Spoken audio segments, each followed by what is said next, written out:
Hey guys, welcome to Waypoint X. My name is Judd, and for today's video, we're going to be going over some updates within the Waypoint X world. So, stay tuned.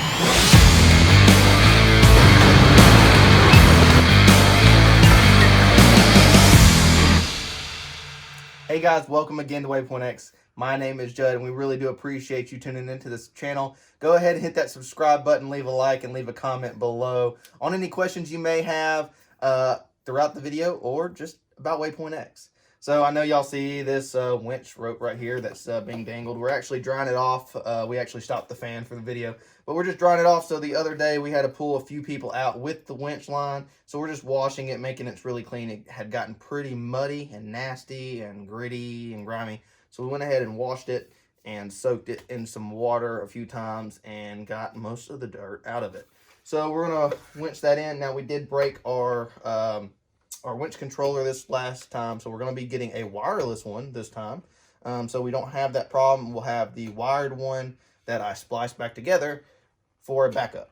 So we're going to keep that as a backup. We're going to get the wireless Warren one. I know it's a little bit on the expensive side, but we're going to go ahead and make that purchase to try to get a wireless one.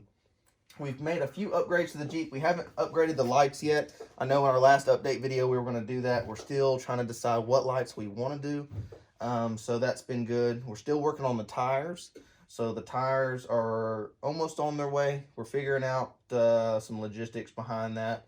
We have a bad, I think, toe in problem, toe out problem. They're like this, I think. So we either have a bent tie rod or something's bent under there. I don't think it's the ball joints, not positive. But when we get the new tires on there, get a front end alignment, get everything off the Jeep basically for the tires and redo the B-locks, we're going to figure out what's wrong. So basically they're getting really thin, really worn out, and we need to make that change pretty quickly. So we're going to move on to the back of the Jeep. Well guys, I know it's not a big upgrade, but we did add a boot to our high lift jack. I know you're saying, oh, well, you just added a boot to it to kind of cover it up and get the grime out. Yes, we did. But we want to show you what's happening, every little thing to the Jeep. So we went ahead and added the high lift. It's like a neoprene material, and it just covers all of that up and keeps it nice and greased up and dry as much as possible.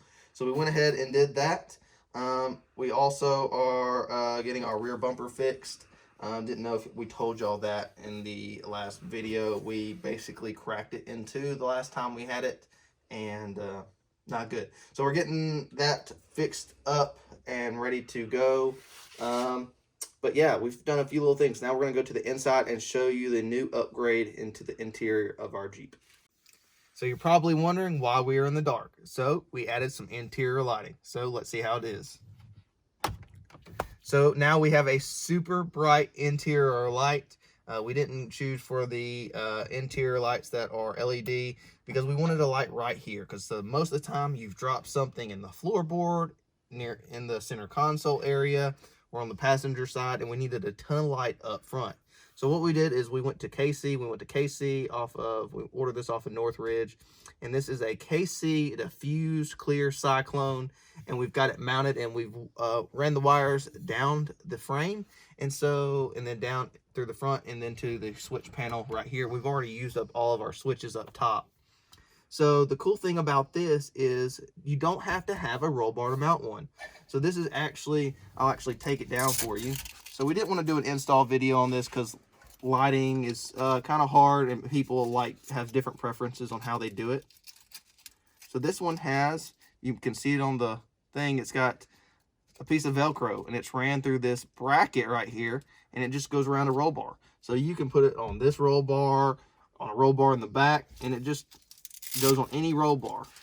So let me go ahead and put that back up. So that works out perfectly for us. So it doesn't move around, get that Velcro nice and tight, and that is perfect light for us. So we were able to wire it up pretty easily. We've also made some phone mount changes. So I would show you how my phone looks up here, but Caitlin's currently recording on it. So we have the 67 Designs mount as we already had, but we added the magnetic holder. So my thing's got a piece of metal on the back of my phone. This is magnetic part, and my phone just sits right here. It holds, my phone's an iPhone 11 Max, and it holds it right there perfectly. Off-road, going down the road is perfect for it. We moved my mount over for Caitlin. Caitlin's phone case would not allow for the magnetic part because we actually had bought the magnet for her phone, but her case would not allow it. So we went ahead and added hers right here, just a nice grip. We will be adding another one because we are going to add basically a ham radio, GMRS radio in here. And we might bring the iPad back. We've been having great success using All Trails and Gaia on the phone apps. Instead of having an iPad in here, making it more cluttered, we've gone with just the iPhone. So my iPhone's up here, or it's on my side if I get out of the Jeep. And so we just go there before we hit the trail, and I hit start recording. We really don't do trail by trail recording. I usually go back into the program on my computer, and then I'm able to look at the full route, and then I get a map of their facility, and I'm able to find what trails were which. It's just easier instead of having to stop, start recording. And so that's kind of how we're doing it. Like I said, we're going to be adding a GMRS radio. We've been doing handhelds. This is actually our buddy Scott that I have yet to forget to give back to him. I do have it fixed, Scott. So we have been doing that lately. Just the handhelds, they've been great, especially for spotter purposes. They've been a great addition. But we want a hard-mounted one, so when we're just going down the road, we can talk back and forth instead of having to hit this. I can just grab the mic and talk. And then the battery, you're not killing the battery as you go down the road. So that is it for the interior. I know it's not much, but we'll go back outside and finish the video. So we are going to be upgrading some other things that I didn't mention at the beginning of the video. We're probably going to be upgrading our shocks, possibly suspension. We haven't really figured that out.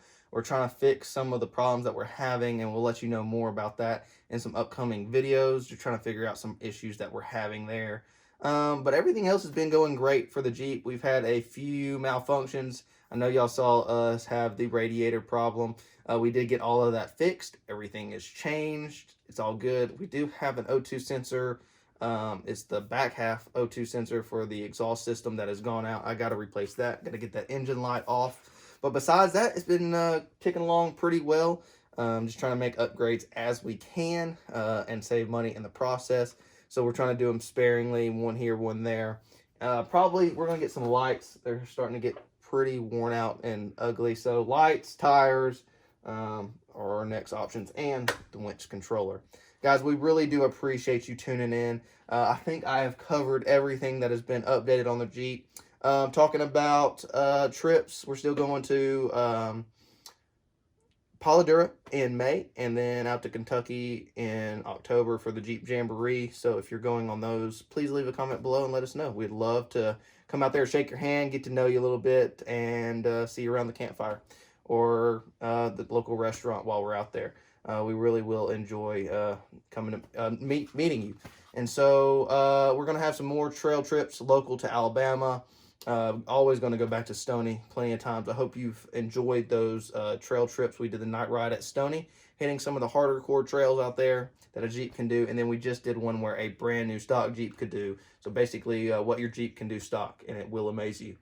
So go check those out. We're going to be having more rides, so go ahead and go over to Facebook. You'll see some of those sign-ups for those trips, and we'll make an event for those, and you can sign up that way, and that would be awesome. So we really do appreciate it, guys, for tuning in. Go ahead and hit that like button. Go ahead and hit that subscribe button while you're at it, and leave a comment if you have any questions. We really do appreciate your time, and thank you for tuning in.